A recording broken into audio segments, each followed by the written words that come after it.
Kui sul on domeen registreeritud, siis selleks, et sa saaksid kodulehte teha ja hakata ehitama sinna peale igasuguseid pilte, tekste ja kõike muud sisu, on vaja sellele sisule leida majutusteenuse pakkuja ehk siis serveri teenuse pakkuja.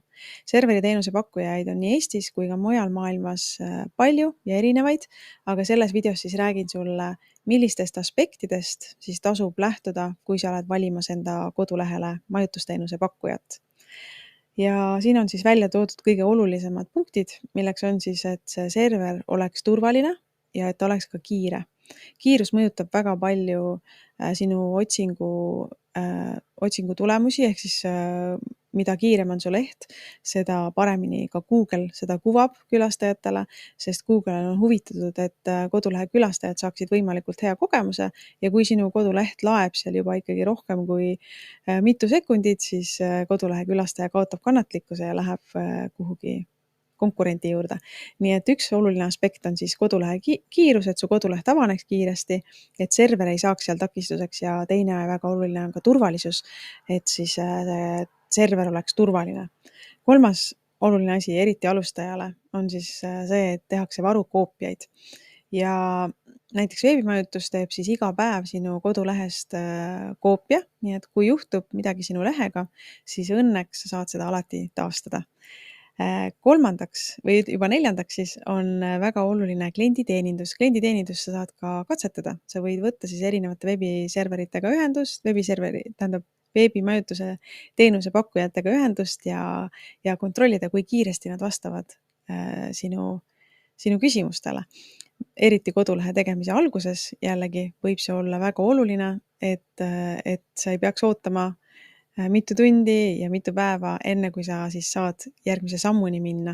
Nii et tšekka kindlasti üle, kui kiire on nende klienditeenindus.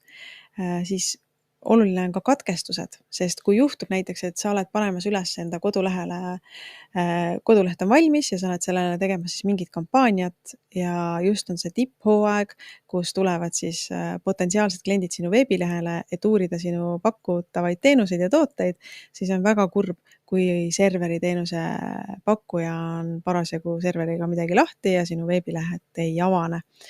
Siis väga oluline on ka kasutajaliides, ehk siis, et see oleks mugav ja lihtne kasutada, kui sa lähed sinna serveri teenuse kontosse, oma kontosse logid siis sisse ja saad siis ise kõiki neid toiminguid oma kodulehega teha, et see oleks võimaliku intuitiivne, loogiline ja lihtne.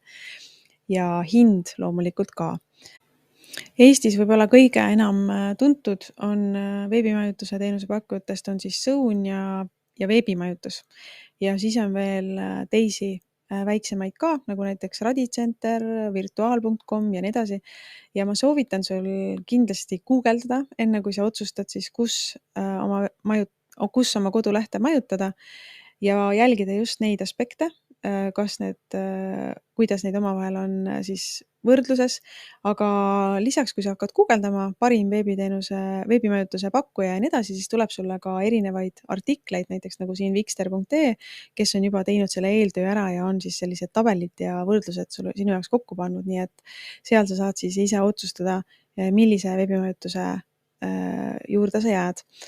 Omalt poolt, omast kogemusest rääkides, siis ma olen ise kodulehti teinud üle 10 aasta ja kui varasemalt olen kasutanud nii Sõuni kui ka veebimajutust ja loomulikult klientidel on ka võib-olla erinevates kohtades see majutus olnud, siis mul on olnud kokkupuudet erinevate majutusteenuse pakkujatega, aga viimasel ajal olen ma aina rohkem jäänud siis veebimajutuse juurde, aga oma kodulehed majutan kõik seal, pluss ka klientidele soovitan veebimajutust ja eriti tehes koolitusi, kodulehe koolitusi, siis ma soovitan kindlasti veebimajutust, sellepärast, et veebimajutus on minu meelest üks alustaja sõbralikum veebiserveri teenuse pakkuja.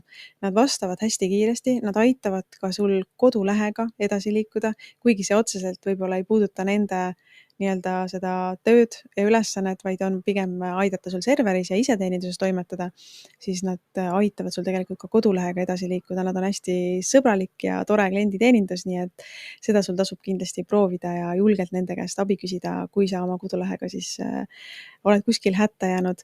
Ja teiseks on siis veebimajutuse paketis olemas ka 2 hästi ägedat lisateenust, millest ma siis räägin sulle kui sa oled otsustanud veebimajutuse kasuks, et siis millist paketti valida, selle kohta siis on eraldi video.